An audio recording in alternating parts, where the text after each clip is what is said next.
Hola, ¿cómo están? Soy Daniela Campos y en este video les hablaré sobre las empresas militares, específicamente de la que estuvo involucrada durante el conflicto en Ucrania por parte de Rusia. Y es que, ¿se han preguntado alguna vez si estas están reguladas por el derecho internacional humanitario o realmente cuenta como una amenaza para el mismo? Lo veremos más adelante. Y bueno, para empezar, ¿qué es el derecho internacional humanitario? Es un conjunto de normas que, por razones humanitarias, trata de limitar los efectos de los conflictos armados. Protege asimismo a las personas que no participan o que ya no participan en los combates y limita los medios y métodos de hacer la guerra. Este se encuentra esencialmente contenido en los cuatro convenios de Ginebra de 1949, en los que casi todos los estados son parte.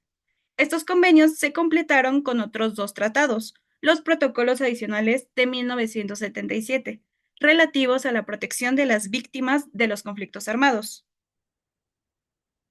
El DIH protege a civiles, a personal médico y religioso, así como a los combatientes que ya no participan en los combates, como lo son heridos, náufragos y prisioneros de guerra. Garantiza, y pongámosle énfasis en esto, el respeto a su vida, integridad física y moral, y asegura su trato humano en todas las circunstancias, sin discriminación. Y bueno, para entender un poco más del problema a tratar, necesitamos conocer dos conceptos. El primero es el de mercenarios, ya que el DIH los define de manera específica en el Protocolo 1, adicional a los convenios de Ginebra, artículo 47, en el que destaca que, para ser considerado un mercenario, una persona debe cumplir varios criterios, como lo son haber sido contratado para luchar en un conflicto armado, el recibir una compensación financiera que exceda sustancialmente la de los combatientes regulares, no ser miembro de las Fuerzas Armadas de ninguna de las partes en conflicto y no ser ciudadano de ninguna de las partes en conflicto, ni residente permanente en el territorio controlado por una de las partes. Para esto, el DIH prohíbe que los mercenarios sean considerados combatientes o prisioneros de guerra, lo que significa que, si son capturados, no gozan de la misma protección que un soldado regular, lo que les comenté anteriormente, como lo es el respeto a su vida, su integridad física y moral y asegurar su trato humano. Ok, tengamos muy presente esto porque es importante para analizar después. Ahora, ¿qué son las empresas militares y de seguridad privadas? Bueno, pues el Comité Internacional de la Cruz Roja las define como entidades privadas que proveen servicios armados y de seguridad, que a menudo son contratadas por estados, organizaciones internacionales o actores no estatales en conflictos armados. Su uso ha incrementado en conflictos recientes, incluida la intervención rusa en Ucrania, donde han jugado un papel crucial en la confrontación. Y la participación de estas empresas en operaciones militares, tanto de manera directa como cercana a estas operaciones, ha dejado la interrogante de cómo se debería aplicar el derecho internacional humanitario a la situación.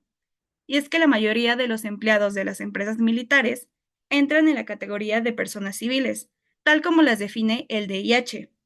Así pues, los servicios tanto militares como de seguridad privada que realizan incluyen, según el comité, la provisión de guardias armados y la protección de personas y bienes, como convoys, edificios y otras instalaciones, mantenimiento y funcionamiento de sistemas de armas, detención de prisioneros y asesoramiento y capacitación para las fuerzas locales y el personal de seguridad.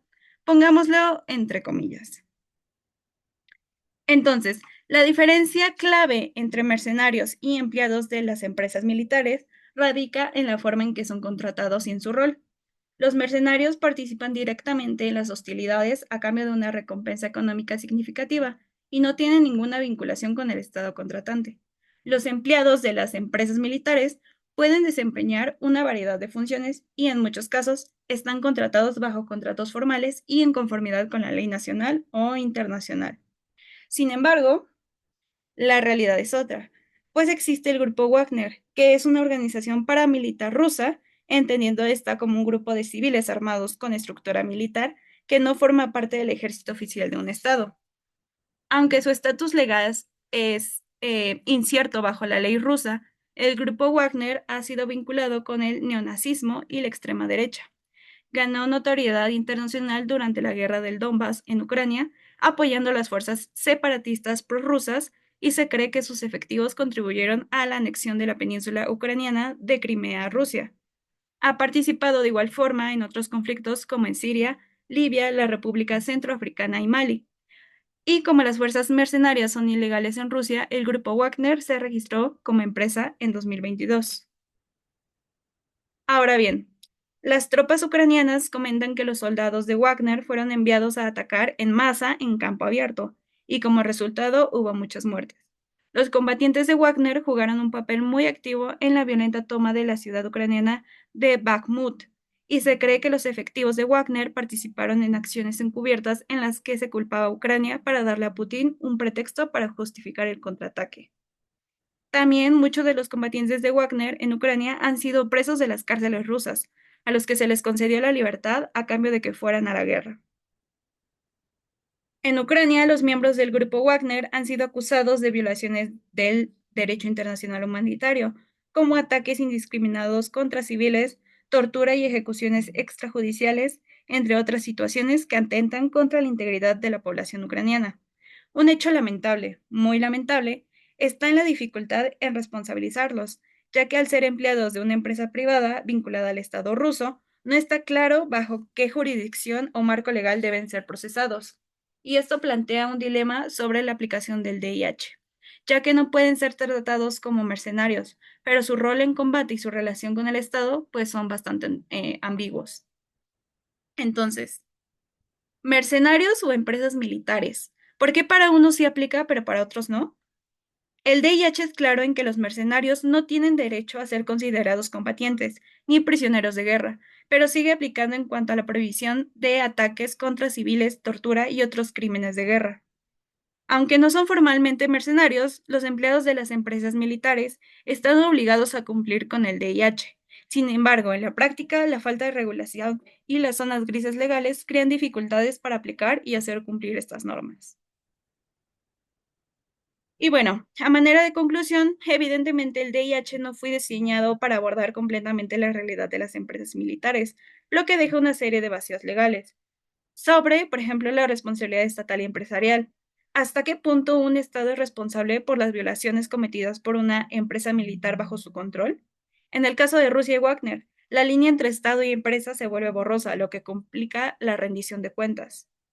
Sobre la protección de civiles, el principio de distinción es fundamental en el DIH, que existe distinguir entre combatientes y civiles, pero en el caso de las empresas militares, esta distinción a menudo no está clara, lo que lleva a violaciones del DIH. Existe un documento de Montreux de 2008 y el Código Internacional de Conducta para Proveedores de Servicios de Seguridad Privada, que son intentos de regular el uso de las empresas militares, pero no son vinculantes y no cubren completamente los desafíos que plantean en conflictos armados internacionales. El caso de Wagner en Ucrania destaca la necesidad urgente de actualizar las normas del DIH para abordar la creciente presencia de actores privados en los conflictos modernos. Sin una reforma legal sólida, seguirá siendo difícil responsabilizar a estos actores por sus acciones, lo que pone en riesgo tanto la protección de civiles y el respeto a las leyes internacionales de guerra. Gracias por su atención.